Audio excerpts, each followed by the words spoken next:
Nos falta un elemento, una gráfica más relacionada con la, con la teoría del delito en adolescentes. Una gráfica importante porque nos lleva, si nos centramos y si aprendemos a entender la pragmática del delito en adolescentes, entonces es lógico que nos va a servir mucho para poder determinar el hecho precedente del que veníamos hablando la vez pasada. ¿Por qué es importante el hecho precedente? Si ustedes me dejan volver a la gráfica, en la gráfica vamos a encontrar un elemento muy importante que es, repitamos, por el momento, repitamos primero y quitemos ahí, pero me quedo ahí, teníamos la conducta típica, la conducta del adolescente, y habíamos dicho que no podemos analizar que la conducta sea típica porque la conducta del adolescente en desarrollo hasta los 18 años es una conducta que debe ser analizada jurídicamente. Dejémosla en ese cuadro de la columna de la izquierda.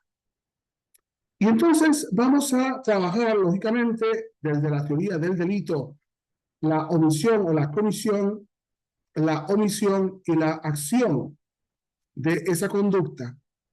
Pero vamos a preguntarnos si la conducta fue humana.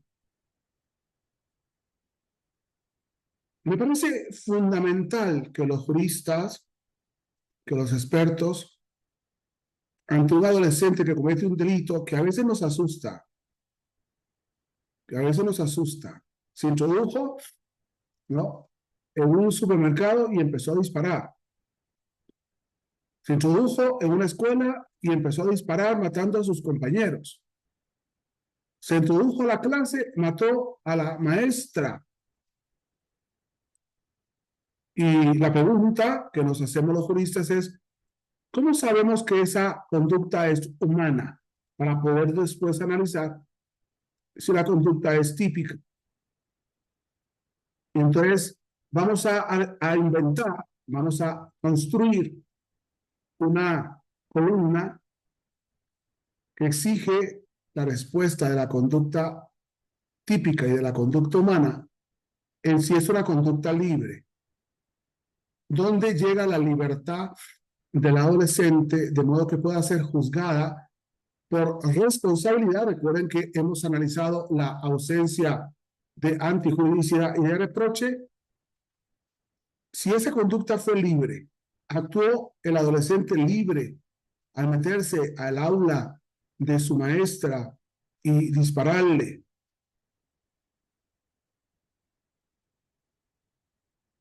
¿Es esa conducta informada? Porque vamos a decirle cosas, o sea, vamos a analizar cosas reales que no tenemos todavía la estadística, pero hay niños que consideran que matar es lo mismo que están haciendo en los videojuegos. Yo me paso matando todo el día en los videojuegos y yo llegué y me imaginé a mi maestra como un videojuego y le disparé. Es una hipótesis. ¿Esa conducta es consciente? ¿Cuántas veces un adolescente está drogado? ¿Cuántas veces no ha dormido en toda la noche? ¿Cuántas veces ha pasado un tema que nos está pasando en el siglo XXI? Todo el día y toda la noche viendo pornografía en internet, solo en casa, sin comer, sin tener mamá y papá, porque se fueron de paseo, de excursión o de luna de miel. Y entonces resulta que nos encontramos un chico psicótico que nos exige preguntarnos y respondernos si actuó conscientemente. Cuando actúa bajo los efectos del licor y coge un coche y se estrella y mata, estaba actuando conscientemente. Vean que no estamos juzgando la conducta de un adulto, sino de un adolescente, y ahí tendríamos que responder a la pregunta que ustedes tienen la obligación de hacerme. ¿Qué edad tiene ese chiquillo? Y tendríamos que, dentro de los grupos etarios que hemos estudiado, tendríamos que hablar de mayor de 12, menor de 18. Esa es la conducta advertida, porque ¿qué pasa cuando un adolescente no está advertido de que el arma está cargada? O no está advertido lo que puede ocurrir si dispara esa arma. Y no está advertido que esa arma de fuego produce un daño distinto al que produce el videojuego.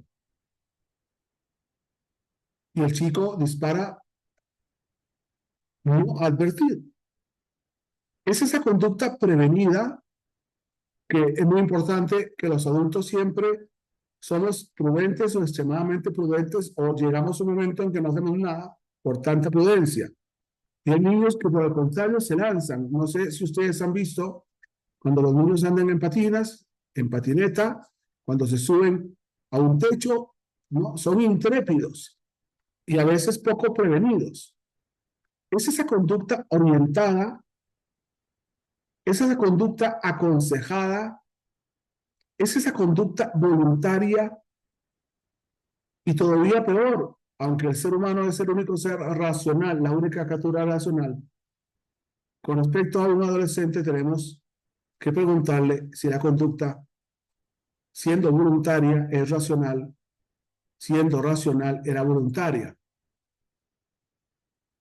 Lógicamente, esto nos lleva a volver, a regresar a la pregunta clave en justicia para adolescentes. El hecho precedente.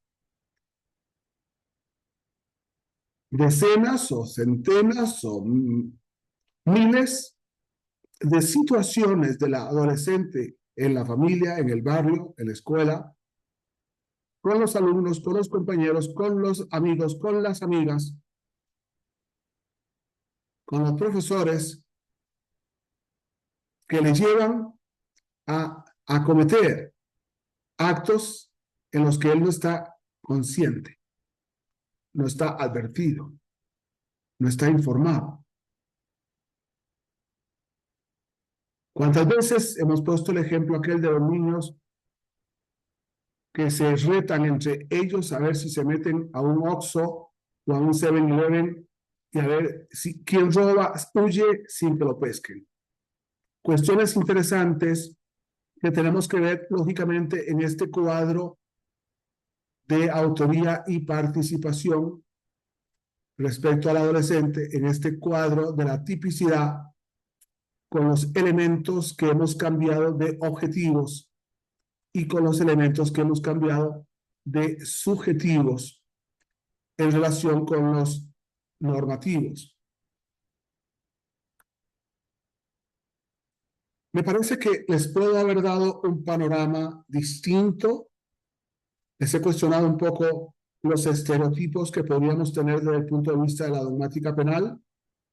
Me parece que la pragmática penal nos abre un panorama y nos lleva a decir que para detener o para procesar o para juzgar o para condenar a un adolescente tenemos que pensar de modo distinto.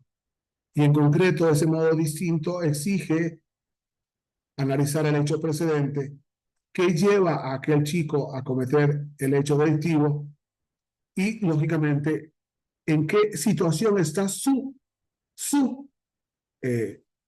conducta humana o no.